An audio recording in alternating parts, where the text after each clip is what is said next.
Salam à tous et bienvenue sur Maroc 24. Ne manquez pas nos mises à jour quotidiennes en vous abonnant à la chaîne et en activant la cloche.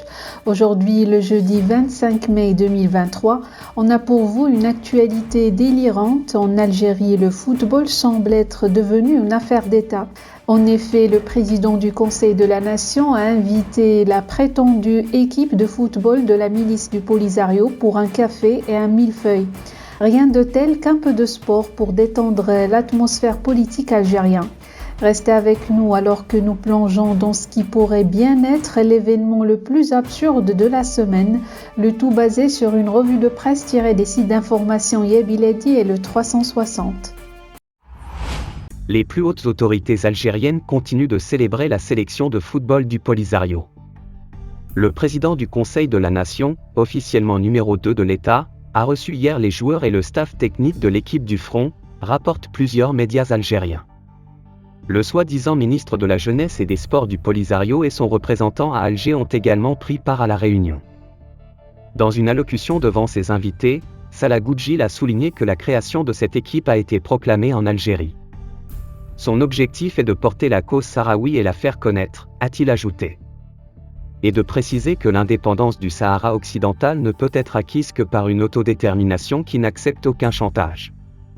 Immédiatement après cette réception, le prétendu ministre de la Jeunesse et des Sports du Polisario a fait le tour des plateaux des chaînes TV algériennes pour réitérer les positions de la milice. Pour rappel, dimanche 20 mai, l'équipe de football de la milice du Polisario a joué un match contre le Mouloudia d'Alger. Une rencontre marquée par une faible affluence du public, et ce malgré les mesures prises par la wilaya de la capitale pour encourager les Algérois à remplir le stade Nelson Mandela. Au-delà du caractère ridicule de ce match, organisé le lendemain de la finale de la CAN des U17 qui a opposé le Maroc au Sénégal, deux équipes qui avaient humilié l'Algérie en quart de finale et en phase de groupe sur le même score de 3-0, ce sont les conditions de l'organisation et la mise en scène qui interpellent et renseignent sur l'état psychologique, et peut-être même psychiatrique, dans lequel se trouvent les tenants actuels du pouvoir algérien. Tout d'abord l'accueil triomphal et VIP réservé à l'équipe à l'aéroport d'Alger, avec mise en place de formalités douanières et policières fictives prises, ils viennent d'Algérie pourtant, de l'aéroport de Tindouf. De qui se moque-t-on ? Des Algériens bien sûr, le peuple érigé en dindon d'une farce qui ne fait plus rire personne. Ensuite le cinéma des hymnes nationaux, des échanges de fanions et une retransmission en direct du match. Il faut toutefois reconnaître que l'humiliation du peuple n'est pas l'objectif premier du pouvoir. Ces mises en scène grotesques ont pour but de détourner le regard sur les échecs qui s'accumulent et qui s'expliquent par le manque de sérieux, l'absence de planification et des investissements hasardeux dont le seul dessein est de générer des rétrocommissions lucratives.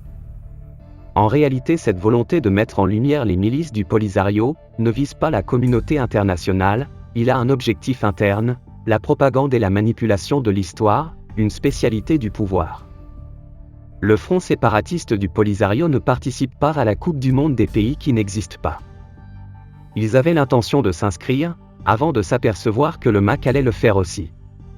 Ils se sont rétractés, un éventuel affrontement MAC-Polisario risquait de faire tâche. Le risque est ailleurs, le mensonge est dangereux et génère des frustrations. Et si la fable des 1,5 million de martyrs, devenu 5,5 millions baille le président Tebboune, flatte l'ego des Algériens, faire croire à l'existence d'un État factice avec l'énergie du désespoir, risque de se retourner contre ses promoteurs, et donner des ambitions aux membres du Polisario qui chapeautent les camps des séquestrés et autres. S'ils prennent goût au salon VIP de l'aéroport de Tindouf, ils vont un jour vouloir se l'approprier et le déplacement entre Tindouf et Alger deviendra un déplacement entre deux pays, la réalité rejoindra alors la fiction. Pour rester informé, je vous invite à regarder les vidéos Maroc 24 qui s'affichent sur votre écran.